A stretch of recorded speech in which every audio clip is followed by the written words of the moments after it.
Hey there everyone. Before we get into today's conversation, we wanted to ask you a quick favour. I know, we're trying to learn more about who's listening to More Than a Score. Whether you're a parent, educator, or just someone figuring out your own pathway, we want to make every episode as relevant as possible to you. So we've got a really short survey, literally 10 seconds, 2 questions. And as a thank you, we're putting everyone who completes it into a $100 prize draw, which we'll announce live at the end of April. The link's in the show notes if you'd like to help us out, and thank you in advance. This whole theory of working 60 hours is your way to get ahead, this next generation is like, no, because at 5 o'clock I want to do great things, I want a great life. I think back in the day, you would work to just get through the week and then maybe get the weekend off. Now everyone's like, no, every day counts. And I want to have an amazing life every day. And I want to max it out. And I want to do the things I want to do. I think that's a great new way of living. Hey Laura, and everyone listening, have you ever wondered whether school results really define your future? Well, this episode might completely change the way you think. Today we're joined by Blaise Witnish, CEO, leader of over 2,500 people, Laura, and someone whose journey from school to success has been anything but linear. From navigating family hardship in Year 12 to discovering her strengths through drama and stand-up comedy to building a global career in business, Blaise shares what actually matters when it comes to success. We talk about why communication and connection are the skills that will outlast AI, why understanding your child matters more than pushing them, and why the goal isn't the score itself, but who your child becomes in the process. If you're a parent trying to support your child or a student wondering if there's more beyond the marks, this conversation is for you. Welcome to More Than a Score. Good on you, Loz. Thanks, Dan. You taught me the most interesting thing. So being in the business world, you said to me, listen, the principal is the CEO. And I'd never thought about school in that way. They set the vision, they set the tone, they set the direction, and the team that they have around them is obviously critical. And now I just completely see schools different. Public, private, doesn't matter. I'm like, yeah, I get it. Game changer. How I see it has completely changed since then. So when you say it changes the way you think, like what's that look like then? Well, probably more interested in who's actually running the school. So who is the CEO? So, I'm thinking about, my kid for high school. I'm really thinking about who are the leaders in our area, what's their vision on AI, how are they incorporating that into the curriculum. And so, I'm thinking at a much deeper level about, teachers, leaders, principals in schools, because ultimately they have a massive impact on your child's happiness to actually start with. And let's not talk about the intelligence, what they learn, if the school is appropriate. It's just more actual, a genuine happiness. It's so intense too, because can you imagine then? So you not only budgets fine out, you think of all the stuff, and then you bring in the era of AI, and then you also have parent marriage breakups. You have issues that, and that's all coming in every day. Schools are so complex because there's so many people, so many relationships, so many things. But that can change. The next day, something traumatic can happen to a kid, and then it's you have to reset them. And every single day, or something will happen at lunchtime. So the kids were all fine. They come back after lunch. I remember having to say, something's off with you all. Can we have a class meeting? And we'd have to sit down and go this isn't the way that you normally are. What's going on? So we'd have to scrap the lesson that you had a plan for And actually just address it and be so what is it? Okay, so what do we actually need then? It's crazy. That's why handover is so important. Yeah. Making sure you actually build in time at the end of the year where teachers actually sit with other teachers and go, this is what I know about this student. And I feel like we don't really create as much time around that as we need to. But imagine a teacher has had your kid for a whole year, all that they know. For that not to be passed on is just 100%. Such a waste. 100%. And I was going to talk to you guys about this thing because in my new role, I have to create a vision, and a big part of it is a new mantra for our company, which is every guest counts. And it sounds like a tagline, but actually when you really start to unpack it and look at the initiatives that we're going to be implementing, it's about genuinely caring about every single guest and making sure they have an incredible experience in our business. And imagine if that same theory applied to every student counts. And so when you say things like that to me, I'm like, well, there you go. Like if you have leaders with that at the absolute forefront of every decision that's made, how you're thinking about lesson planning, whatever that is, fundraising, that every single student counts and every teacher genuinely goes to work with that mindset, that headspace, just powerful.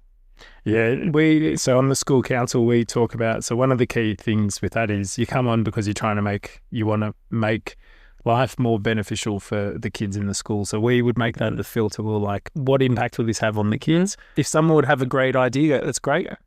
So is that going to have a positive impact? Yeah. And if we weren't sure, then we'd say, well, we either need to go find out or we have to scrap it. Yep. If we can't say definitively that's going to help the kids, then It's not worth it's it. great, but you might really love it, but we can't do it this time. Yeah, love it. Blaise Witnish, it's an absolute pleasure to have you joining us on the pod couch on More Than a Score. So I get the pleasure to do an introduction. So I've got some things here that I was thinking of you and getting to know you and chatting to different people. So chief mother funner, community builder, deep thinker, and exceptional leader. An incredibly observant person who knows how to create an atmosphere and party. From talking to multiple people across the community, the person who always makes the vibe better. A previous comedian, NIDA wannabe, a mum who leads more than 2,500 people across multiple countries, a deeply compassionate person who really cares about community. Blaise Witnish, it's lovely to have you on More Than a Score. Thanks, Dan. Thanks. So I'm very, very, very excited to be here. Can you just raise the excitement? No, I am. I genuinely am, because you've actually taught me in our conversations, and we catch up for coffees, actually about, being honest, schools, teachers, leadership in that space. And yeah, I hadn't really probably taken it as seriously with a child in a local school. I probably hadn't taken it that seriously. And you've made me think on a deeper level, but also lots of learnings that could be shared across schools and businesses. And what you did really teach me, and I was saying it earlier, is schools are business. And there's just, I think, vice versa. There's lots to learn in both those groups. Yeah, you mean like in the makeup and the way you can think about things and the way you can have an impact. We've spoken a lot about like school leadership and things like that. 100%. I think leadership just in totality, I think there's teachers are, heads of department, in companies. And so there's just so many similar analogies you can use. And then, the question is, in business, doing leadership courses and people learning how to lead and going through programs or having mentors, that's all normal to all of us. But in schools, you'd look, and I would suggest, there's a massive gap there. It may be done in private schools because there's funding, but when you think about public schools, how we arming up, our teachers would have the biggest responsibility in society outside of hospitals, nurses and emergency carers. They are building our future. Yeah. And yeah, you ignited I'm not as passionate as having a placard down on the main street, but I'm passionate. I'm passionate about that. I think it's interesting. Well, I think, adult learners, we've got all these different experiences, and it was just a thing hooked in with all your knowledge of leadership. Because one of the things I had down in the intro, which I didn't just include, but I had it down initially, I was going to call you an iceberg, because you are someone that, on the outside, sometimes people might not see just how much knowledge you have of leadership, leading teams, thinking differently, the different insights that you bring. So there's sort of the blaze that people get to see. And then underneath all of that, you have this incredible wealth of experience and thinking and knowledge that I'm really excited about getting you to share, even today, like already just what you started doing. You've taken us completely off track, which is great. Yes. But I think that's the exciting part, is because you've got so many great insights. So I think it's a nice segue. Like, given all the knowledge, all the experience that you have, let's go back Mm. to your time at school. Yes. So when you think back to the end of your time at school, were you happy with your score? Yes. I was actually blown away. Back in those days, you used to have to pick up the phone and ring to find out. That's a bloody nervous phone Was it a call. cordless phone or was it? No, it was hooked up into a kitchen. I was I'll never forget, I was at Rachel Webb's, one of my friends' houses, and everyone got around. I don't even know if we had, I think we did have Motorola's or something.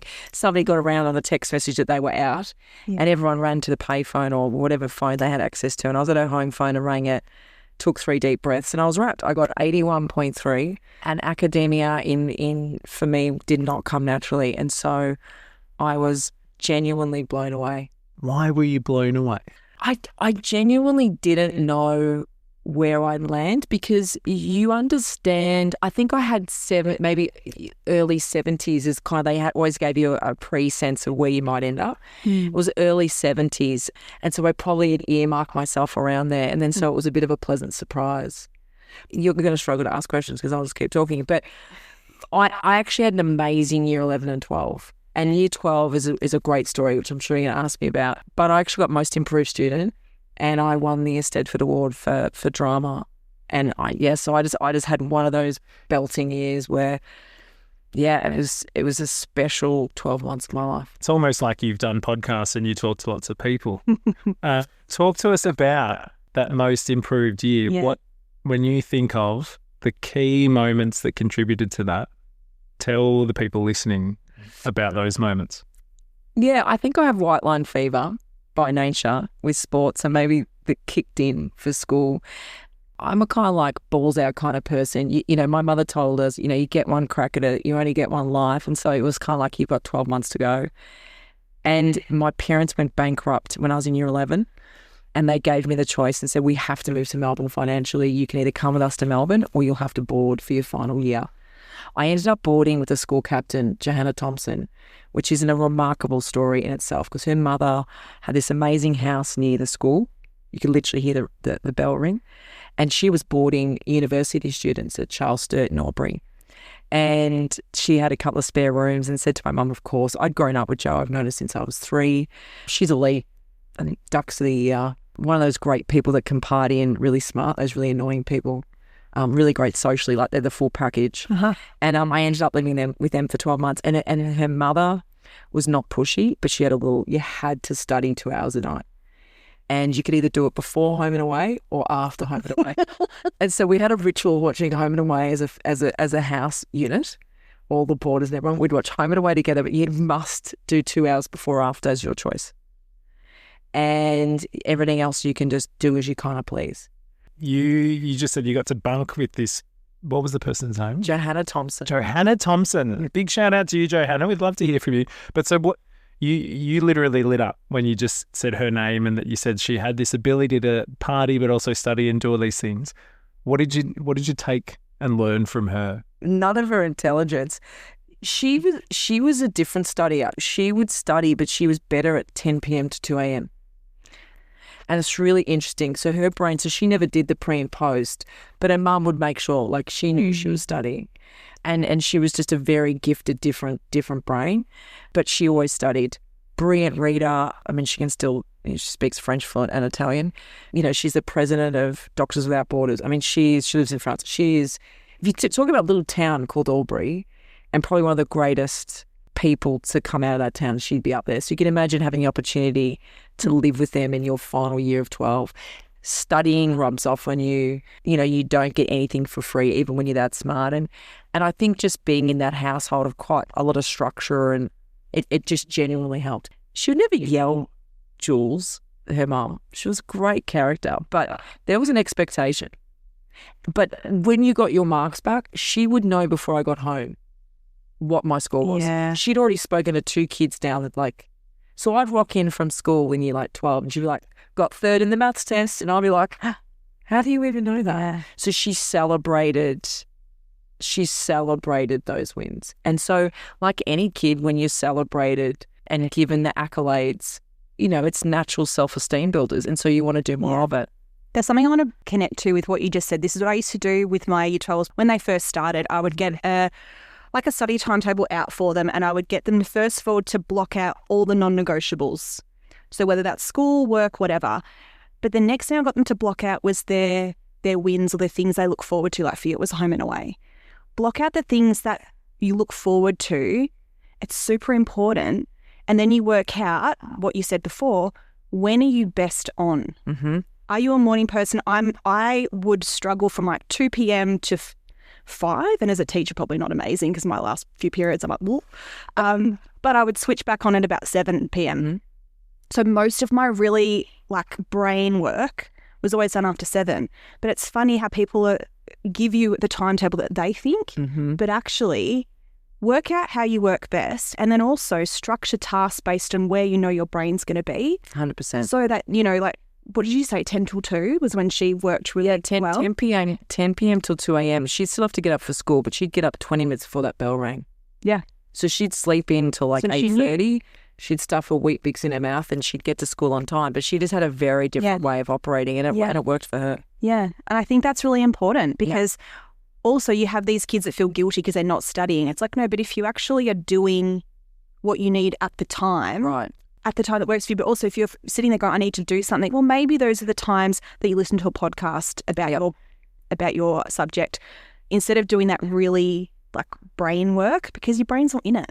It's really 100%. important. They're not absorbing it. No. So actually working out how to study in different ways based on how switched on and focused you are in that time is really helpful too. So I just wanted to, because you were doing it. I love that, because I think, again, every student, every person is different. And I think we try and in society in general just kind of cookie cutter everything, and this is how it should be. And society tells you what's normal. And I'm sure at school and study and those things, everyone tells you what's normal, and you're right. And she's a great example because she's a beautiful brain. She's, you know, a doctor. And I think I just want to also point out, so you said you had to make these moves. Your family was going through a financial change. And at the same time, everything you've just been talking about is you were choosing to get the most out of things. You were choosing to lean into it. And then you actually had the end of your time at school. You were blown away and had this really positive experience. My wondering is, when you think of year 11, hearing about the big financial pressures and this massive change that your family had to go through, what do you think helped you make sure that you had such a positive experience within all that hardship? I think knowing the person and probably thinking it was going to be fun, because you get to live with one of your best mates for the final year. I'd known Julie. So I think in that, you know, there was just some comfortability around the knowing of someone. So it was, you know, you're not going into a new place. There was tears though. In that year, there was some loneliness without my mum. Yeah, there's still, you still have to be resilient. But God, I mean, we partied hard too. So no, it was a year of, I would say, just overall, it was amazing. But there was definitely moments of, you know, I'm not with my family. It's an interesting thing when you have to like just adapt with that. I think, so we've heard multiple people on the podcast talk about being resilient.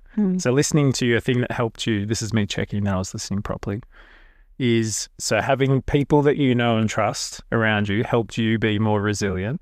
Choosing to go like lean into the social side, but also choose to find out about the expectations and then actually work to those expectations seemed to help you be resilient and keep bouncing back during that tricky time. Resilience is an interesting word and topic, particularly when we're talking about just any of us or students in particular and kids as they're growing up. These moments in life build it. You're not resilient going into it. You kind of nothing going into it, but having to, you know, budget $20 a week for passion pop, which I shouldn't have been drinking, and lollies and, you know, those things. Having to emotionally be strong enough to get through a rough week when you don't have your mum. That builds resilience. You need moments in life like that to build it over time, and you accumulate it. So then when really tough things happen, you've got that armor. Yeah. And just for all our international listeners, so passion pop, just that's a delicious drink. It's terrible. It's $2.99. It tastes all right going down. Is it still $2.99? It was $5. Well, it's $2.99 for our US friends.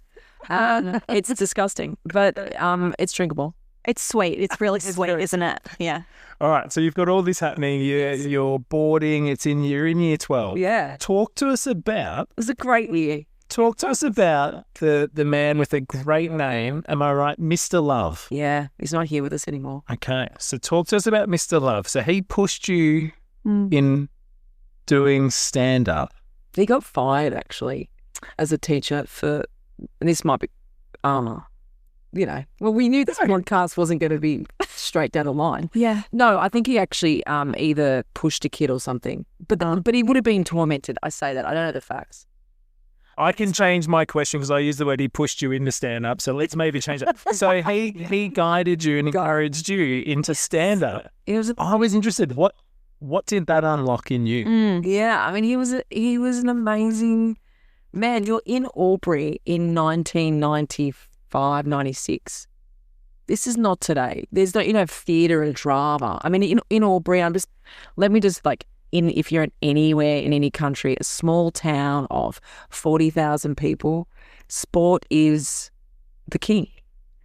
And theatre and sports, you can imagine the words that you'd be called. So he was like this breath of fresh air for any of us that had these crazy big personalities and never even known that we wanted to act and sing and dance. He lit up this amazing group of students at I'm allowed to say the school, at Albury High School. And it was incredible. Actually, I can say her name. She's an incredible comedian. Geraldine Hickey was the year above me. Yeah. Is on Channel 10 today, is a leading stand-up comedian in Australia from Albury. And she was also in some of the workshops and classes I would do with Mr. Love. He absolutely was an inspiration. And for the likes of her and I mean, Geraldine, if you're listening to this, I know I'm not as good as you, But for people that had a flair for writing a script and being able to be funny, yeah, he pushed you. He was like, you don't need to act. It's not your thing. You should write stand-up comedy scripts and let's play it out. And I think this should be your year 12. This should be your end of year performance. Can I ask, what were you exhibiting at that time that he knew that was the path for you? I was probably just really cheeky. Yeah. I was outspoken, and I love to make people laugh. I think for my own self-esteem. And so I think he just automatically saw that. If I go back, at the time I didn't even think about doing stand-up comedy. It's a very niche thing to even suggest, even in a drama perspective. Yes. Very niche. So that's why I'm wondering. Maybe I was so bad. I think stand-up comedy takes a whole, you've got to have the timing right, you've got to have the intonation right. I think it's actually really tricky, comedy. I think I had timing. Yes. So we knew I could deliver it and I could read a room. And so he was like, okay, if we combine those things together, and she's so loud in class, if we can combine all of that together. Anyway, I loved it. I ended up loving it. I really enjoyed it. And I didn't pursue it for a lot of reasons, but I loved it at the time, and I ended up getting a private gig. So he made me go into Stedford, which I won. Blaise is currently putting her head down in her hands. I know, being at the while smiling. Well, I remember being at the Stedford, and the comedy routine was basically observational humour about my age group, though, of coming home stoned, and it was kind of lots of passion pop. Yeah, it was, and not that I was coming out, but it was riffing off what my age group was doing and the things that they were experiencing. And so at the Stedford, there was a panel of much older people that was scoring it. So I finished it, and there was laughter in the crowd because they were kids my age, so they got it. Yeah. But I remember looking at these three faces thinking, oh my God, what score are they going to give me? They have no. That's very ballsy. Yeah. He let me do, this is my thing. He was absolutely, he was a game changer at the time in that school, 110%. He would dress differently. He was flamboyant. He would have been called the most revolting names from students, but he pioneered and he was committed and passionate about the people that were doing drama with him. It sounds like Albury is an interesting case study of there's some pretty amazing people that are coming out and pretty amazing talent that is coming out over time from there. I think there's something in the water. Yeah, maybe. What's really interesting, though, is the permission he seemed to give you. That he was like, I see this in you. You showed up with a routine, and he didn't sit there and go, oh, we need to curtail this for the audience you're presenting to. In fact, it sounds like he was like, great, Jara. go. Jara. I think that's a really unique experience, especially as somebody working in education for a long time. People are very aware of what things appear like, look like, who's listening to, and the audience. So it's really, I think, hopefully that's a really good message to people that, you know, if someone's got something, to give them that permission to go for it. 100%. Because I don't think that happens in schools as much as we would like it to. No, like if I look back like on my life thus far, just more about my personality, like small country town, very loud. I'm more American than I am Australian. I survive much better in America. In America, I'm normal. I'm much more embraced. Australia, I'm female and loud, and people can say, oh, we've moved on from then. You'd be surprised. You know, very opinionated, cheeky, all those things. Yeah, I was very lucky in my life. My mother never, ever, ever squashed me. Never. Other people would try to. She just embraced the fact that I was just who I was.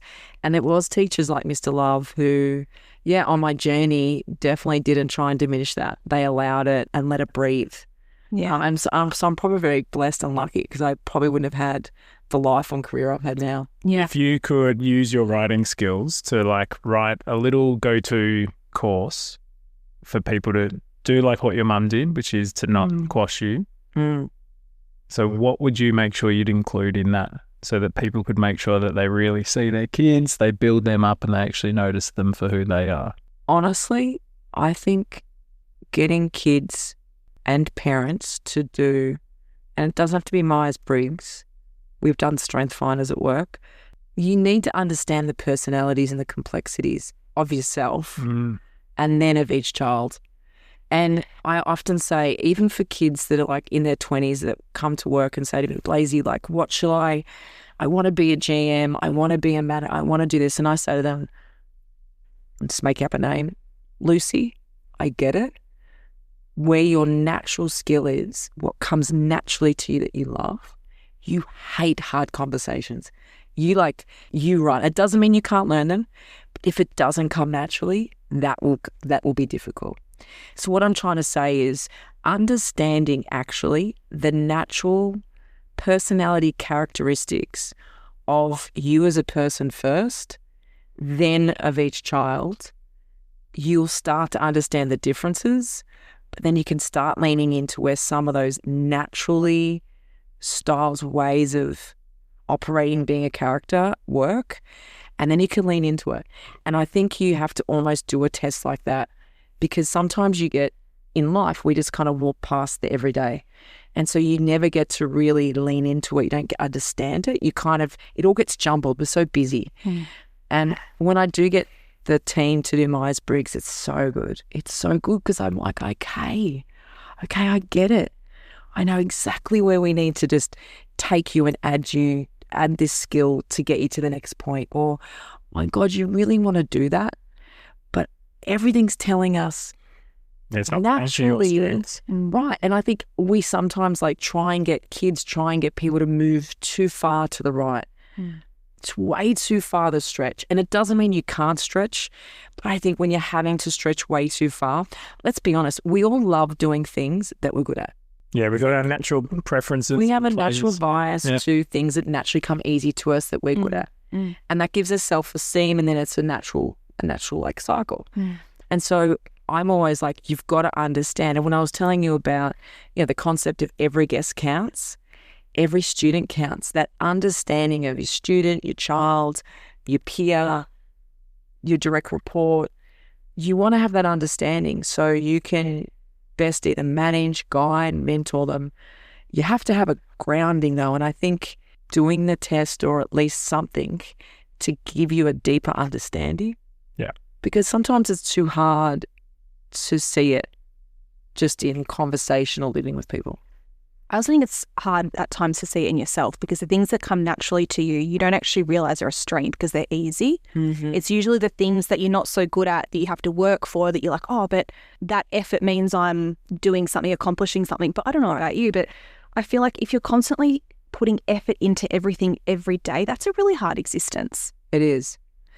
It is. And then you look at school today, right? And I think, someone that lives with me that doesn't love math really struggles with it. And I'm kind of like, you have to know how to add up. But outside of that, I'm like... Yeah, it may not be going down the track of getting a maths degree. Well, no way. I'm like, if this kid could just sing, dance and perform all day, she'd be just the most happiest human in society. So, the school and, the teachers and the environment I need her to be in needs to be selected appropriate to that, or it'll be a struggle. And why struggle? Why struggle when somebody is not going to naturally, that is, lean into where the natural strengths, and sometimes you might have, a child or someone who's, I'm extroverted, someone who's really introverted, but they think really differently. And how do we harness that? There's a school or a company that has quiet zones or quiet area, whatever that is. You need to really, I think, that understanding the strengths, to your point. And leaning into that, because I think in life we generally do like what comes more naturally. Yeah. Well, we naturally go to those preferences. So first of all, become aware of strengths, like a strengths approach. That's probably the first start. And then it's starting to think about your own strengths. So you become a bit more aware of like the language or even just the way to articulate it. And then as you get clearer at that, you then start to think about a way that you see or spot the strengths that you would see in your kids. Correct. Yeah. And then starting to, I think, reward and recognize, we call R&R work. I think we're so quick to, and me included in this, look to the autocorrection. We always talk about it. For every negative in work, we should be doing 8 R&Rs. And so when you're walking into the space at home where you're walking in as a teacher, you need to be looking first for the good stuff. Stop looking for the bad stuff. And the 8-1 rule is actually really important, because it's like anything. Like, think about an animal, a dog. They learn really quickly when they're given treats. You mean for like the positive reinforcement? Affirmation, validation, and reward and recognition. And the 8-1 rule is so true. Often, when I was a young leader, I was terrible. I'd walk into a venue and I could assess it in 10 seconds, and I'd just be like, no, terrible. Oh my God, what's the lighting like this? The music's down. The food's like... Now I'm like, as I've learnt leadership and learnt new skills, I'm much more like, okay, there's some amazing things here. Let's cover those off. Yeah. There's some really great stuff that's happening here. And the people around you, quickly shift. So the 8-1 rule would be the next thing in the book. And that one, just for someone that's maybe not familiar or not in the work that you're doing, or for us as teachers, we would normally talk about so you want to provide some sort of positive statement, and it can't just be a random thing of great job. Yeah, specific. So specific, really clear. 100%. And at the heart of that too is with that work is because you're actually focusing on the relationship with the person. So they realize you see them, you've noticed them, and you're actually taking an interest. They're more likely to have a better relationship with you. So when you do give some sort of negative constructive feedback, they're not just going to close down. 100%. Yeah. Okay. And we always say, recognize and praise in public, discipline, and have those hard conversations in private. It's interesting. I had an experience with a staff member where I was recognizing them, and it was a really big piece of learning for me around feedback, because I now ask staff or people I work with how they like feedback, which is a weird question unto itself. But I thought I was trying to build them up, because I was like, Laura, thank you so much for the way that you did this. It made such a big impact. The parents were so, so proud and responded so well. And the person came up and told me off at the end of the workshop because they didn't like getting public recognition. So I had to change the way that I gave them feedback. But they let me know. Okay. Because I was trying to use it as a way to show, we're trying to build up, we want to recognize you. And they really didn't like it. Now, I've only had a few people in my career that have said, but because I started asking them, do you prefer it in this way? If I'm mucking it up, what do you prefer? That'd be a small, I'm doing a generalization, but I hear you. But generally, in my experience, to be recognized, we have a thing, if you work in our business for 15 years, you get a comic book that's actually written about you and a character. That's a full comic book that we get designed and built around you. It's amazing. And we just did it, another person this week did 15 years. And to see their face, it's, in public, it's you're recognizing, and it affects people. Well, we were Presumably, that character's got some of their traits and Yes. yeah, that was huge. Yeah, it's very personal. Well, we're talking about the book The Power of Moments by the Heath brothers, and that's like that comic book does that because it puts them, elevates them. They get that moment of pride, they get a new insight, and then they get some clarity about the things about them, and that makes and what they're amazing a powerful moment. Yeah, because obviously it's a superhero, so it's their greatest traits, or it's written about some of the beautiful strengths they have. Yeah. Laura, speaking of moments, I'm starting to notice there's a thread that's starting to emerge. So Laura's superpower, she can pick up on threads, and she just pulls it. So I'm always learning from her. But something that I'm noticing, Laura, you go for it. is I'm going to try this, and I'm going to watch Laura's face. So people and experiences and moments matter for you. So from the fact that even back in the day, you were interested in stand-up because you would observe certain things about people.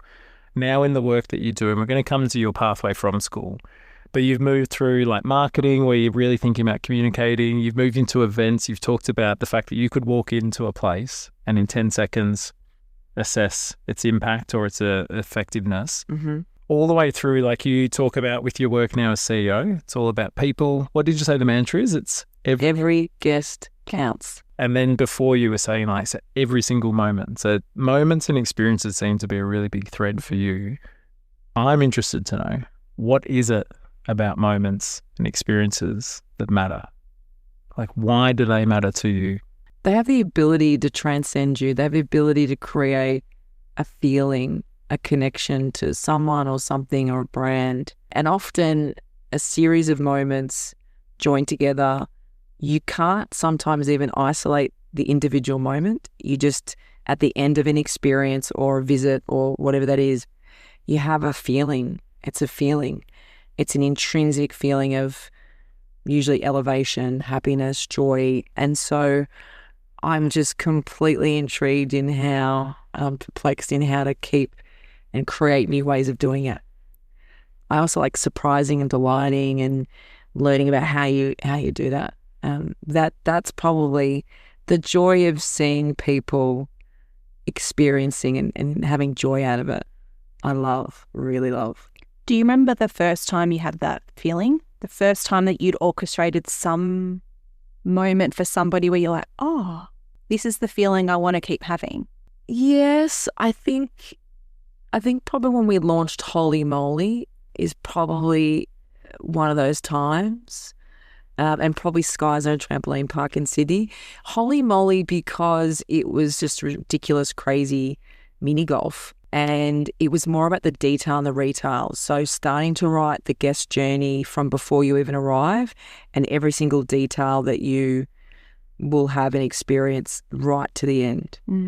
And writing that and then seeing it actually play out in real life and the team bringing that to life. From the moment that you get the coin that you have to put in the gumball machine to get the ball out, to the crazy designed visors we had done and did collabs with, to these ridiculous drinks that you can buy in a bathtub. And I always had this thing about we've all wanted to drink out of a massive cup, like a big trophy. You know, you always see it at sporting things and we never get to do it because 1 out of 200 million people get the opportunity. Why can't everyone have that moment? And so at Holy Moly, we built a trophy that you can share a cocktail in, and it's like heavy, like a proper trophy. Yeah. So it's always about creating, I guess, also outrageous moments, but things you remember. And so Holy Moly probably helping build that brand, I think, was the first time. And then subsequent brands after that, I love it. I love seeing families, like we're all so busy, like seeing families at our venues interact.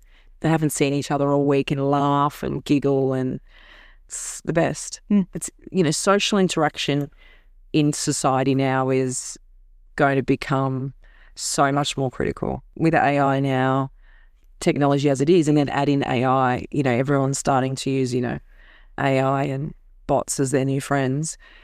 True in real life moments, social interaction and connection in a pandemic of loneliness is going to be critical.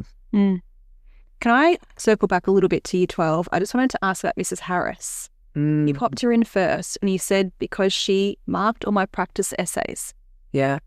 Why? Why was that? Mrs. Harris knew that I was a talker and probably a little annoying, but she knew that I had a brain But she knew, I hope she does listen to this. She knew that I was smart though, and she told me so. She was like, listen, I know you need to keep your mouth shut, but you've got a brain and it's year 12 and you need to use it.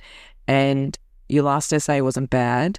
The way you're going to get a very good score though, because I know that you try and do everything you can not to read every book I give you. But the best way you're going to be able to get the best score is to give me and do as many practice essays as you can, and I'll mark them as hard as they will, and you'll get a good sense for where you're at. And every single week I would give her one. And she, mark my words, she had a lot on. She always marked my essays and hand them back. She literally did mark your words. I think that's... She did mark my words. So what was it about? Yeah, what's the... I got a great score. I got a great score in English. What? Because she didn't care. She knew I was a bit naughty. She didn't try like, oh, out of the class, you're a disgrace. She was just like, listen, like, you know, chit chat quietly if you're going to do it. Like, just don't disrupt the whole class. She'd say things like that. Yeah. Imagine that we're there with you and Harrow. Mm. So is she pulling you out of the room and having a side conversation in the corridor? Yeah, Is this yeah, she after would. that? No, she would. I remember it. We had big white, massive white, terrible blue carpet, big white walls. She'd pull me out and go, she'd just go, listen, like you're destroying the whole class, like the whole thing. If you're going to do it, just keep it on the down low. You know, you and Jessie just sit at the back. But I'd really like you not to, because we've only got, 12 weeks to go. Mm. She never kind of diminished you. She knew. She loved the cheekiness. She loved the cheekiness. We weren't rude. How did you know that she loved the cheekiness? Because I think this is a really helpful thing for people listening, and I'm a dad that has a couple of cheeky kids in my family. So how did you know that she appreciated, she valued you, but would also correct you? This is great, because what teachers probably don't understand is every single kid knows exactly what you think of them. And it doesn't need to be what they say. It's body language, it's tone, it's how they operate around them. And mark my words, every kid knows, and I've got the best story because we've just come back from LA and Peggy went to a public school there. And we were in quite an affluent area, so this public school wasn't ever as tough as an LA public school, but this was, they pull the big prison gate and that thing gets locked up. There is no grass at public schools in LA. Wow. And she came home after a week and said, listen, in her own words said, this teacher does not like me and she's not nice. And I said, you just come from, am I allowed to say the teacher's name? Miss Matthews. Miss Matthews? I hope you listen to this. You're amazing. And I was like, look, I get it. Miss Matthews is incredible, but you're going to have to adapt. This is life and you got to adapt. And this teacher's going to be different and she's probably just a bit more strict, and that's life. Suck it up, basically. What ended up happening though was 2 weeks later, they had a sit in with the teacher with all the parents. So you sat in your kid's chair and all the parents did. And she gave us the lowdown of the curriculum for the semester. And she was like, and at 3:30, I'll leave home. Don't try and contact me. And if you all need to work out how the homework works, you should speak to yourselves. And I was like, oh, wow, this is like, she's hardcore. I was like, okay, so I'm starting to think, I'm sitting in Peggy's seat. I'm starting to think, okay, Peg might have a point here. Because I felt like I was a little nervous. Yeah. I was a little intimidated, and I'm an adult, 44, and I'm thinking, is it just me? Or when you're a CEO of a massive company. Oh, I was nervous. But this is the next bit, this is something I'll always remember. I'm waiting for after the class very patiently because everyone wanted to speak to her. Just to have 1 minute. We'd moved from countries. I wanted to see that my kid's actually okay and that, do I need to know anything? This is the only time I get with this woman. And definitely don't speak to her after 3:30 because that shit's not going to go down well. Anyway, so I wait patiently and I wait for her. And I said, look, how's she going? And she said, she talks a lot. And I said, well, she's very social. As you do as a parent, she's very social, which she is. Strength. Strength. Strength. Like, geez, you've come to me hard. Yeah. And then she said, well, she needs to learn to stop talking during class. It's like the opposite of what your mum was all about. Right. And it was so defying. And I looked at her and it was kind of like that was it. And she didn't actually want to discuss anything else with me. And I said, okay. And I went home and I said, Peg, I think you've got a point. But let me tell you, mate, to get through this next 5 months, it's head down, bum up for you. We got to just get through it. But I knew from everything, the way her body language to me, the tone in which she spoke about Peggy, she didn't like her. And as teachers, I think you need to remember every student counts. And she was very into academia. So any kid that was brilliantly academic was, as Peggy said, like she just loves them. And because she was outside the box, she was not going to be favoured. And it was a really good lesson. The other lesson is listen to your kids. Listen to your kids, because I kind of dismissed it and told her to suck it up. But the reality was she knew she could feel it. Kids can feel it. She's very in tune with what people think of her, and most kids aren't. Yeah, well, I mean, words come across, but then it's all the nonverbal, as you said, and all the different ways and the way you choose to show up in conversations with them.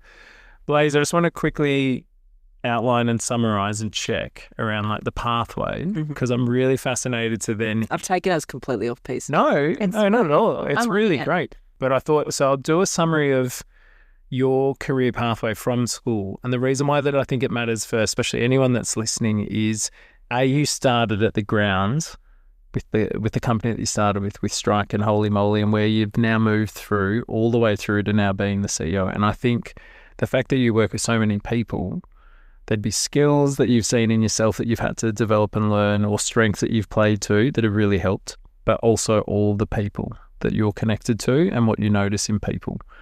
But I'll just start with a little summary if that's all right. So you started in hospitality and events, and please jump in if I get this wrong.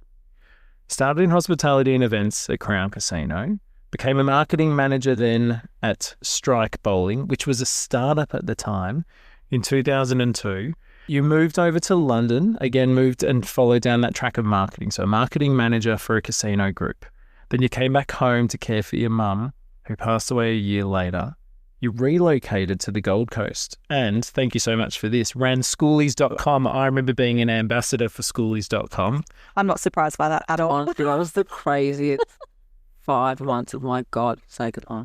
And that's really lovely for people to hear, right? So you did this move for 5 months. Then you shift, you returned to Strike, you moved the way up, becoming eventually the GM, so the general manager for sales and marketing, then became the chief operating officer.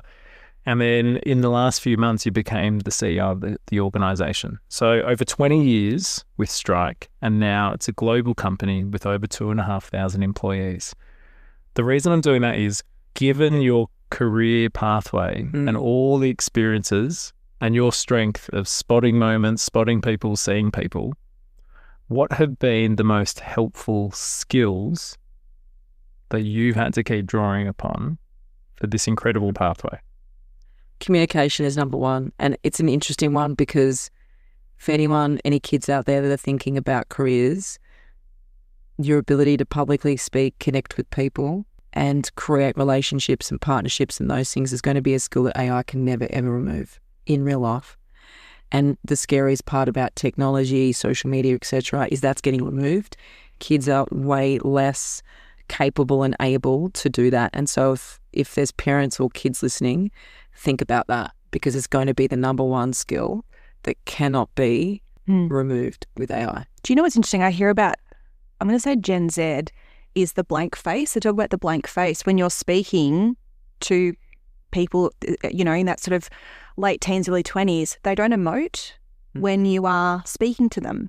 And so much of, as you said, body language, facial expression, people leaning in, leaning out, that's become actually not a very natural thing to do, is to facially, you know, react to conversations because we're so used to having screens off. Right. I heard this the other day. I thought that's really interesting, things that we've taken for granted and now things that we're going to have to build in as skills to develop. 100%. Yeah. 100%. So sorry to take away. No. But I thought that was very interesting. Well, how many kids we have kids in grade 4. How many kids have you looked at, gone to shake their hand or look them in the eye? How many can't do that today? If you think about us as kids, I'm not saying we're the best generation, but we used to get a slap across your head in my household if you couldn't shake someone's hand and say, good afternoon, Mr. X, always used by the last name, look someone in the eye. They were the 3 basics of just good manners. And so people connecting to people. So sorry, that's the one skill. So communication for me throughout that entire journey has been my absolute superpower. It sounds like there was 2 though, because you said communicate and connect. Well, connect for me is about truly having I'll use the word authentic interest in people. and generally wanting the best in them or for them. And that can be for guest, or in my work, for guest, or it can be for team. But I generally do. And sometimes the best thing for them when I'm connecting with them is not to be in the business, because they've outgrown a role. They're trying to flex too far to the right in a role that just isn't. I can see exactly, like, I'm so clear, like, oh my gosh, you're brilliant at this. This is round peg, square hole stuff. But yeah, I think it's the connection part is big, and generally have that want and desire for people to do really well. So really, I think it's so helpful for people to hear about communication and then connection, especially in the era of AI. So when you said communication, you were talking about being able, you really push for public speaking. I think there's that, go-to thing that people often say. They find it like incredibly daunting to speak in front of people. So when you say communication, is it just about the speaking and the public speaking? And if so, why does that matter so much? I don't think it's public speaking, because I think that's like a skill. You can learn to be okay with it, or you can be exceptional. I think it's the ability just to speak in a group. And that can be in any setting. That can be in a meeting room, that can be in a classroom, that can be just a group of 4 of you in a table. So I saw Or a podcast. Or a podcast. Sorry. No, it's absolutely, or a podcast. It's eye contact, it's the comfortability to bring people in, to be able to engage them, to know the tone and when to hit and when to not. And you start to learn that because you're constantly seeing people's body language. Are they tuning out? Are they tuning in? If I raise my elevation or I shock everybody with, how does that change? And you learn that over time through repetitive moments in time of doing it. I think the school's great at the moment. Our kids are all having to write, present in front of a class. They're all really important skills that we all know. If you're in the world of AI, like I'm sure you guys are right in there. Yeah, you need it because it will set you apart. Things like degrees, may not be as needed in some industries, but the ability to connect and communicate in real life, in person. That's going to be the number one skill we're now going to have to retrain. Somebody who's the head of an AI company, her degree is actually in literature. Oh, yeah, the head of Anthropic, I'm pretty sure. Thank you. And they asked her, well, given where you are now, would you have retrained on a different degree? And she's like, absolutely not. Because what literature has given me is insight, character building, communication, the ability to see morals and the way that stories unfold. Like the insights analysis that gave her, she said, I use that more every day than I would tech, because tech is ultimately something that's going to be able to build itself eventually. Correct. You need to have the vision, the understanding. Yeah, it was really interesting. She said, I wouldn't retrain. No, and I think everyone's like, oh, degrees are nothing. It's like, no, degrees are going to be there. There's the industries and what degrees are going to be required is going to change. Ultimately there's still creative thinking that's outside of the box, that's completely unique. And where does that start from? And it starts from the human. And so that can never change. And no offense, a robot communicating a great speech is not going to be the same as the people on this couch, being able to do it at a level. So communication connected. I think, there's lots of skills that I'd probably like to talk about that I haven't been very good at and that I had to learn. I'm a terrible collaborator. I should have been in 1952. I still write with pen and paper in a diary. But also I was more of a dictator style leader for a very long time. And Chelsea Mannix, who's our Chief People Officer, probably in the last 10, 15 years has taken me on a journey of active learning and learning those skills and changing my mindset. And that's taken a very long time because naturally I'm really direct. I'm a big decision maker. I move really fast. And so I've had to learn, particularly in a business like mine with very young people, learn those skills. And yeah, so there's probably a lot of skills that I haven't had. Yeah. That I've had to learn as well. So you said those skills. So what are those skills that over that 10 to 15 year journey that have actually helped you now be even more successful? We talk about leadership skills, and I think I kind of hate the word leadership because everyone thinks leadership means that you have to have a direct report. Leaders actually can be anyone, and often you'll see just students or anyone can be a leader. It's about how you show up. It's about your behaviours, how you treat others, leading from the front, those types of words, that means something. But it's usually a consistent, disciplined way of behaving. Is true leaders and behaving in the right way, right? That's how you create great cultures as well, of which Chelsea, has really forged in our business a great culture. So I think the collaboration, like actually wanting and thinking that, without sounding terrible, that other people's ideas could actually add to your own. So collaboration, leadership style, not as dictatorship, is definitely one of those. My financial acumen, I've had to learn a lot. It doesn't come naturally to me. I was probably a bit like Peg. Math wasn't, my greatest. I didn't mind it, but it wasn't, I think I failed accounting at the accounting subject at uni 3 times.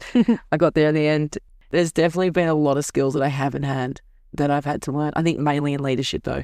I think given where you're at and what you've achieved and your pathway, I think it's a really great message to hear is that you don't have to be excellent in every single thing, but also there's things that you've had to learn and realize that you maybe not your natural preference or you're not really, really exceptional or great at, but you've worked hard to just keep adding them to the toolkit. And it sounds like, Chelsea, you've got people around you to help point that out and support you too. 100%. It's interesting. Your stories remind me of Christy Kendall, who's the principal of Turak. So she speaks. Everyone said I'm going to love her. I haven't met her. Christy, if you're listening, I hope we get a placement and just listen to her podcast. #shout I actually think you'd see some overlap, actually. But she talks about this idea of leadership too, about how she turns up to meetings and she's like, I try so hard to be like, this is an open space for everyone.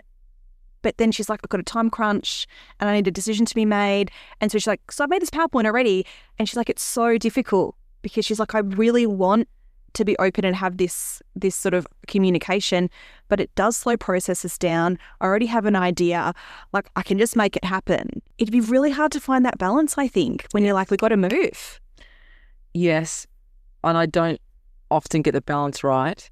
She says the same. Sometimes you have to make a decision though that is right for the whole, not for the small. And so when I say that, there's sometimes you just got to go because the decision is so high impacting. When the decision is as high impacting, I'm probably better. But when there's a decision that's like, this could actually step change, or this is going to have an impact that really affects a lot of players. And if everyone's not nailing it really quickly, it's like, I can already see that it needs to be that, and I just got to press that, and then everything happens. Yeah. So I don't get the balance right every time. So I think that listening to you, it sounds like, I don't want to sound wanky, but like visionary, right? Like, so as in you can see a vision, you can see ahead of time. Yes. And it also sounds like you slightly live ahead of time from other people because you can see what needs to be done, what's happening. The job is to bring them on the journey. And also to bring you back a bit.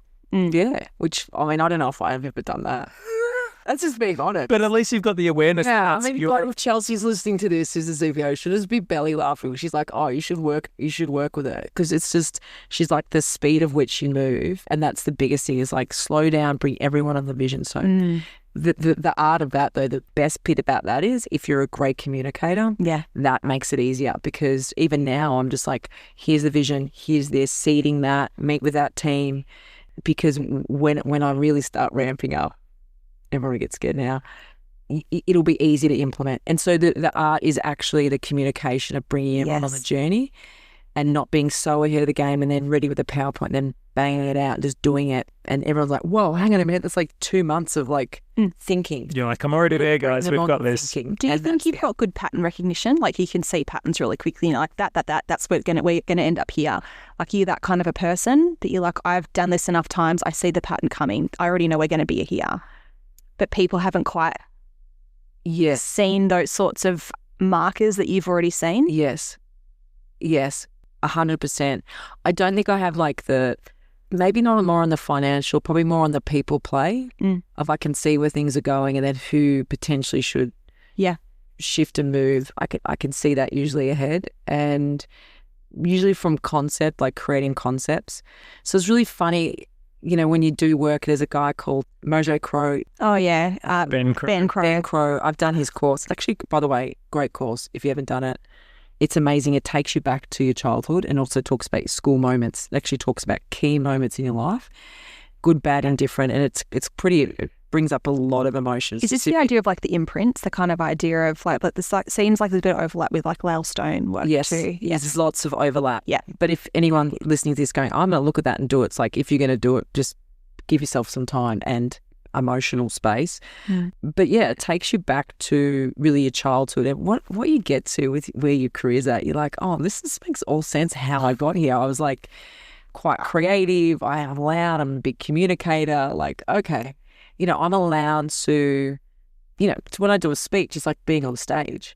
You get to perform. You never got to go in a night up, and now you get to perform. So like all of these skills, and kids and parents are listening, and anyone, it's like all those things that happen in your life. And the job, particularly as parents, is to try and create these moments in our children's lives, key milestone moments that are really positive, and don't guide them to a place, but at least allow them to naturally get there in a really positive way. And I think there's something else which is so important around social clubs. And you're like, where are you going with this? So I've been really watching clubs. We were in LA, Peggy wasn't in one, like for 6 months. So no netball club, no basketball, no cheer.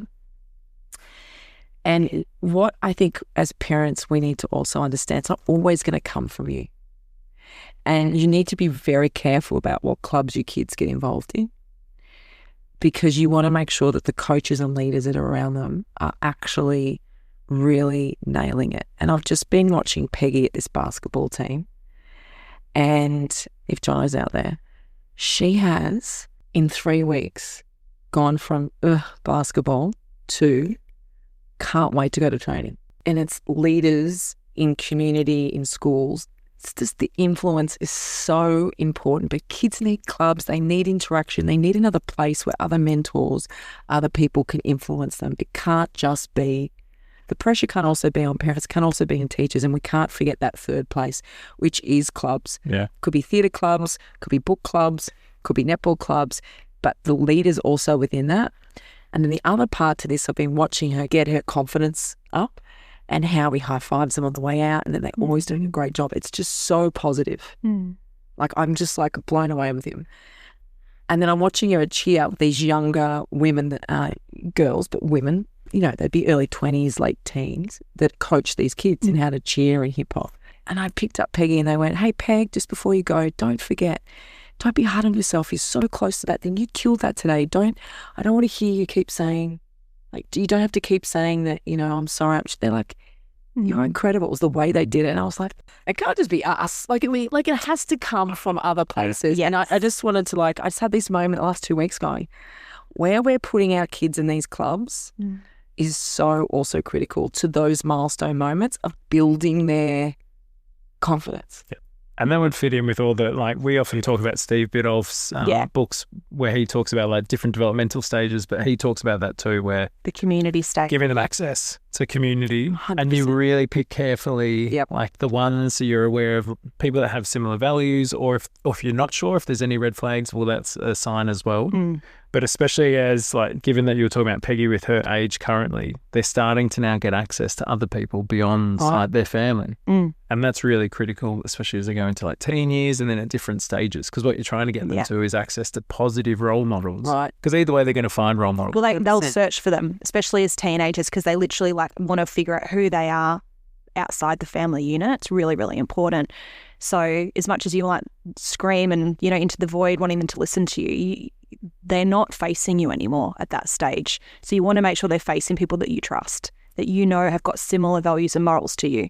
Yeah, really important. My older sister would say they might listen, but they won't hear. So they might be there looking like they're listening, but they're not really taking in. But then someone else will say the exact same thing. Yeah. And then they'll come back to you and say, I've really been thinking about this. And you're like, do you know how frustrating? Do you know what? That's great. That's great. I'm so glad that they said that to you. I didn't say it 5 times. Blaise, I'm thinking of, so you gave us a really lovely clue, and I'm mindful of your time as well, because for everyone listening, so Blaise really loves camping, and she's currently coming to do this while currently camping. So we appreciate she definitely does not enjoy camping, but she enjoys the people camping. I do. In hand, So straight away. The people that I'm camping with, I absolutely adore. It's just, to anyone listening out there, camping and holiday, I don't understand the two words joined together. That's okay. A camping holiday is not currently happening for you. But you gave us a really lovely clue before, which is you said, I work with a lot of young people. So for anyone that's listening, what would be the key piece of advice to help their young people? So you work with a huge workforce. What's your age group around? Yeah, it's a good question. So in venue, they're really anywhere between 17 and 30. And then in support office, it's anywhere between 21 to, I'm 44. So, and I'm at the tipping point. I'm kind of one of the oldies. So you've got from 17 all the way up to 44. So thinking of that younger workforce, what would be the key piece of advice that you would give to the listener so that they can make sure they're really helping them or getting the most out of them? Am I doing it in the context of like as a parent, like give me the character? Yeah, it could be whichever way. Because I'm imagining in your work, you sometimes will come in as boss, you come in as manager, you will come in as supporter, cheerleader, and then also the person that just has to tell them how it is. Sure. So I guess thinking of all those things when you're helping get the most out of them, and helping them. I'm going to go back to them understanding themselves first, and I think so many of them don't actually know what they're good at. They actually don't know, or they're probably actually really good at things and things kind of come easy, but they don't actually understand it. And so my biggest thing here is, and I say Myers-Briggs, but it's not Myers-Briggs, whatever you choose, whatever format, I do think them understanding self-evaluation is critical, because then you can actually lean in, lean out, understand a bit more. Oh, I'm thinking like that because of that. Or I really love doing that. Or I've been thinking about going in that direction. That makes sense, because when I answered those questions, it says that I naturally like doing that. Or that's really hard for me. I've been wondering why I'm just like, I always do that thing last, or I always put it off. But that makes sense now. So I think, how do you get young people to truly understand self? Because from that, they can, and they can see their strengths. So you want to use something that's really honing in on what they're really good at. And Strength Finder is a really good one, Gallup Strength Finder, because it leans into ranking your strengths, and you get really clear on, for me, I'm an adapter, I'm a communicator, and all these things. And we have no affiliation with any. No, sorry, no, it's not a hashtag ad. No, and I don't either, right? Yeah. Maybe I should. I'll think about that later. But so maybe then the better question is, what have you learned from all those young people that you work with? Oh, God. A lot. They're incredible. I think there's I'm being honest, I think there's a really terrible media-driven crap out there about the younger generation. They're incredible. I sat around a group of 5 last night, glass of wine at our weekly kind of drinks thing. They're incredible, and they shouldn't be underestimated, and everyone's got to stop it. They are thoughtful. They generally caring a lot more about the world and the future of the world. They have an empathy level that is pretty remarkable, and they definitely have, I think, a care level for one another that is pretty special. And I say that generally, but they're electric, and they're so smart, and they have the most incredible ideas. They're so creative. Half of them have got side hustles. We never had side hustles. We were just trying to get through the week. These guys are like, work their normal job, and then they're creating things at night and building things and thinking of ways of, things. I'm loving the young people. They're not drinking as much. They're more active. Like, generally speaking, if you said to me, what have I learned? I've learned that these next generations are very exciting, and everyone's going to stop the media hype crap. Go and spend some time with them. They're amazing. Love it. Loz, you look like you were about to say something. Oh, no, I think that it's this bad rap around work ethic. I feel like there's this idea of instant gratification, things like that. I'm wondering if you're seeing that kind of thing. I think that's, as you said, the media. I think they want this idea. I think they want more. But is that wrong? It's only because of what we've been told. It's only because working a 60-hour week means that you're a hard worker. This stems back to factory working Correct. days. So is it wrong to want more? I don't know about that. Our company's like, we just want you to do 38 hours. Like, was work flexibility. I think that stems from some old school thinking. And, new school thinking is, I'm a working mum. I was a single mum for 5 years as a COO. I never worked 9 to 5. I couldn't. Is that wrong? I asked the question. You mean being flexible, you would pick up the different hours based on what you needed to do. And you had the support from the company with that. But also for they want to finish at 5 and they want to go and live their life. But it's good on them. But it's an interesting thing, right? Like, I still struggle. If I'm relaxing and somebody walks in the door, I'll get up because I still have that feeling of like you can't relax. What are you doing something? I think most of us would talk about boomer parents. Like, you got a work ethic. Like, you got that from your boomer parents. Like, you work. You don't take a sick day. And I still have that inbuilt in me. 100%. But I'm trying to show my kids you can relax. You can read a book. It's not a bad thing to have a day in your pajamas. Like, it's okay to do those things. Do I have guilt around it? Sure, that's my own internalized issue. Sure. But I don't want them to have it. So, as you said, is this idea of what's wrong. Like, I don't know if these things are wrong. I think it's more the work ethic. I'm hearing you, but I'm also like, it's the work ethic of not wanting to work. My thing about work ethic is you got to work. The thing that I think our generation's wanting is like, we want you to work till 7 or 8 and suck it up because we did it and that's how it is and that's how you get ahead in life and get on with it. Well, no, but I think the problem is that people are like, well, we're worried about the work ethic when they're at work. And I'm like, well, that's an issue. That's a problem. Yeah. So, we need to, from that side, I'm like, you got to work when you're at work. It's just more of the mindset of working long hours and doing lots of extra, is a good thing. I saw something on the ABC the other day and it had, again, the mother was from an older generation and they'd asked their child, who was probably early 20s, to pick them up from the airport. And there was a huge argument because the younger child had got them an Uber. So the child could go and do something else. And the parent was really upset by this. And the child was like, but you asked me to do the thing. I've organised the thing. Yep. Does it matter if I'm there or not? And I think that's just literally a generational perspective because I love that question. Is it wrong? It's different, sure. But is it actually wrong? Right. And I think this generation, they're savvy.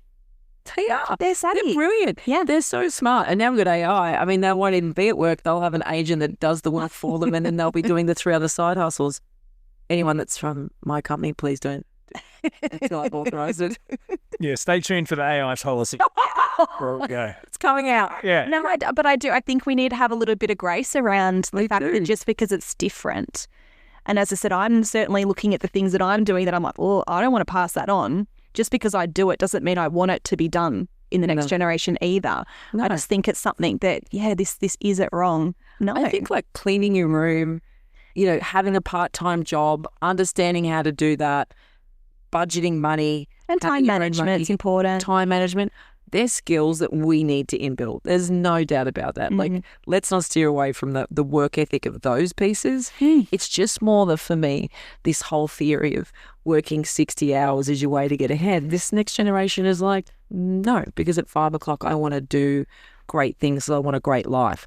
I think, we all want great lives now. Back in the day, you would work to just get through the week and then maybe get the weekend off. Now everyone's like, no, every day counts. And I want to have an amazing life every day. And I want to max it out. And I want to do the things I want to do. I think that's a great new way of living. I think there's been a shift with what it means to get ahead, right? Like that definition has changed. 100%. Yes. Blaise, when you think of all that we've covered from the moment we sat down and we started chatting, so we've loved the pathway. It feels like it's matched what you've lived. So when you think of all that we've covered, what's something we haven't asked you about that we should have that would help the listener? It's a really great question.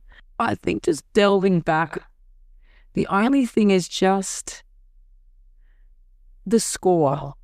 We didn't cover off the score because you've asked a lot of people about the score and whether I think I rate the score or not. And I've said this to my niece. You only get one crack. You do. And I know a lot of kids go unscored, but I kind of say to everyone, you get one crack. Oh, it's weird. My sister, my eldest sister, she went back and did year 12 twice. Wow. Yeah. I need to double check the exact figure, and I've interrupted your story now, so I'm so sorry. No, But I need to go I back want to and know check exactly. Can you, Yeah, I want to see the comparison. Stay tuned, Sarah. Let us know. I do rate the score, and what I said to my niece was, no one can take that away from you. Yeah. Whatever it is, you earned that. That's yours. You don't have to tell anyone. You can tell someone, but it's yours. And I think working towards something is also an important skill. I think to have a goal, and this is the other thing, all the subjects are all ranked in different things. And so sometimes you can't get an amazing score because, I'll be honest, drama pulled my score down. I don't think it even ranked. I don't think it got counted. Yeah, in your body. Because it's 5. Right. Yeah. Like, just for anyone listening, my drama didn't even count because it just gets between PE that I did, economics, math, English, and one other, drama didn't get counted. So, but what I think it does is it makes you strive for something, and there's something in that. There's something in life we're always going to want certain things. And what it does is teaches you how to actually project manage, teaches you how to do time management, teaches you how to actually map out how to go for something. And I think that in just life, you need that skill. And then you get a score that no one can take from you, whether you use it or not. Removing the no score removes the goal, removes the strive. It's also accountability, isn't it? Accountability. Yeah. And accountability is a big word. It's a big word in my company at the moment. Accountability. So if you said, I wanted you to ask me about scoring, did it. But I wanted that question to be asked because I rate the score. I rate the score not because of the score. I rate it because of the skills of how you have to operate, the behaviours you have to have in order to strive for something, because you need that in life. Yeah. It's not about the score. It's about the process of getting the score. And that's just a marker before you then go on the rest of your career. It's not even a marker. You're learning skills that you're going to use. I always think of like skills is like a tool belt, like a builder. So I'm always just adding tools. I've got a tool belt and then I'm just adding in things because on my journey, as I become a better builder, I'm going to need more of the skills. Yeah. And it might start with working out how you allocate time for home and away and then do your study. Right. Yeah. It just slowly adds up with time management all the way through to actually does. managing a multi-country corporation or company. Right. This is it. These are skills that everybody needs in their day-to-day. Whether you're a tradie, whether you work at a bakery, government, CEO, it doesn't matter. There's skills that you can take. And when I do things like time management masterclasses at work, I start with everyone going, this will be the most amazing hour of your life. Just to set the scene. Just this will be the most amazing hour of your life. The most important thing is if you leave our company tomorrow, I don't care, because all I'm going to give you, hopefully in an hour, is a skill you can use in life. And that's what the score is for me. I'm glad that we asked this question of what should we have gone to? Yeah, mic drop. No, you can drop a mic. Yeah. Just not this one that's right in front of you. Yes. Can you look after it, please? Blaise Witnish, it's an absolute pleasure to have you on More Than a Score. We've covered so much ground, but I think the key is the thing every time I talk to you and listening to what you've covered today is moments matter, experiences matter, and the people that are in those moments really matter. Really matter. And having a good understanding of yourself is pivotal. Key. So you've mentioned there around a few different things for people that are interested. So I think you said the Gallup Strengths Finder. Great one. You talked about Myers-Briggs. I don't think you mentioned it, but I previously used the VIA Character Strengths. That's another option too. They have one for kids, but I don't think they recommend for... Let the kids have a crack at this stuff. Oh, yeah. Everyone's like model coddling, please. Let a kid answer the questions. Particularly if you're trying to understand your child, great way just to start there. Well, I did mention it before, but when you were talking about the strengths, as a dad, I really relate to my eldest. We've got similar sort of personalities. Right. My second born, I would say being familiar with the VIA character strengths, so prudence is a really high strength of hers. It's like down the end for me. So it's not my natural go-to. But the superpower she has is she has really great force. She can see what could potentially go wrong or the things that we need to factor in. So she's really amazing at predicting those and getting ready and responding. Whereas I'm a bit more creative and just sort of in the moment, which probably does her head in. I really get along with your set. Exactly. She and I are very similar. Exactly right. But so previously, before thinking from that way, I saw her as it was almost like there was a deficit. I was like, well, why aren't you just jump in, just give it a go? But because I was like, no, her natural preference is actually bringing these amazing strengths to stop, observe, see, notice before acting. That's not my preference, but she does that so well. And we actually need that. But my question to you is, how did you unearth? Well, because I took what you said. So I'm aware of strengths. So I know my ones, and my ones have always been pretty consistent, the top 5, that turn up. So I started bringing that framework of the VIA character strengths and started saying, well, what are the ones that I'm noticing in her? So because I was aware of like prudence, hers is also definitely like love is one of the ones that pops up, about connection and building relationships. So just me bringing my awareness of that. And then I started doing what you said, which is, well, what are the behaviors I'm noticing she's doing? Because I was aware of the strengths, then thinking about her and noticing behaviors, I started seeing it was different, but I had to separate it from me. Because I had to go, well, she's not me, and that's great. Right. And then I started noticing more about the things that she was doing. Yeah. And now I utilize those. I'm like, well, and I name them to her. It's interesting. There was a question, I should actually send it to you. There was 8 questions that seem really kind of easy, but what they're actually assessing in your child are quite deep things. So things like, one was like, name your top 3 talents, for example. Well, one was something, when you've had a bad day or when you've had something difficult happen, how do you react? And that was really interesting. So my son said he cries, and that's the way that he will release the feeling from his body, and he knows that that's his go-to. And my daughter said talk. And then talk. And I know. Throw notes down the stairs. Oh yeah, we get notes down the stairs. Dear mum. Yeah. Communication. And I know she's a verbal processor, which always has been. I'm similar, but I didn't know she knew. But she does. And again, my son is he's like a storm in a teacup. Something happens, the emotion is up, it's gone, it's out. Whereas she holds for longer and needs the processing, but they knew.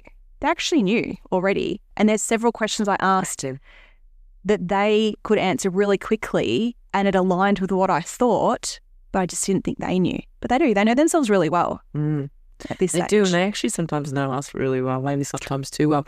But I love this. I think we should do more of that self-awareness with kids to help us understand. I think there's this whole rule of, everyone goes to me, she's 16, she can't do Myers-Briggs. I'm like, it'll change, but it'll give her a base for now. Does that make sense? It's a critical thing. Yeah, it will change. Yeah, and I think giving words and language to people helps them start to make more sense. 100%. Yes. But I think you're right. The key thing is it will change, and depending on things that occur, things will change. But at least you're giving them a starting point. But I love the fact that it's naming strengths, like things that you're good at, superpowers, or agreed.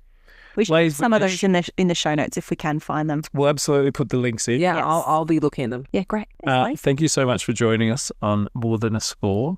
I feel like I reckon at some point we need to get you back on in some sort of way. We can dig further into some of the things you said. Not so off face. No, things to dig further into. I think you've got so much to offer for the people out there too, especially with the work that you do with young people. Yeah. If you do know anyone else out there that has a similar or a different story to Blaise, please feel free to reach out to us at morethanascorepod@gmail.com, or you can get on to us. You can slide into our DMs, Blaise, or anyone else out there. But Laura, what's our scary? Oh man, I'm so sorry, everyone. I'm so sorry. Let's just try that again. Hey, just reach out to us on Instagram. Just don't be a creep and just come to us on. What's our handle, Laura? More Than a Score Pod on Insta. All right, Blaise, thank you so much for today. Are you enjoying my 5, Dan? Oh yeah, absolutely. Oh look, I saw her.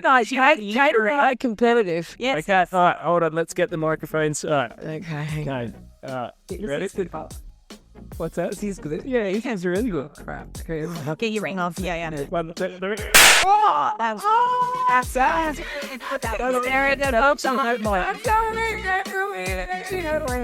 I reckon you win the hot dog. Hey, you might lose. You might get on then. Cop that, Kate. Sorry. Okay. Good job, mate. Well, that was so good.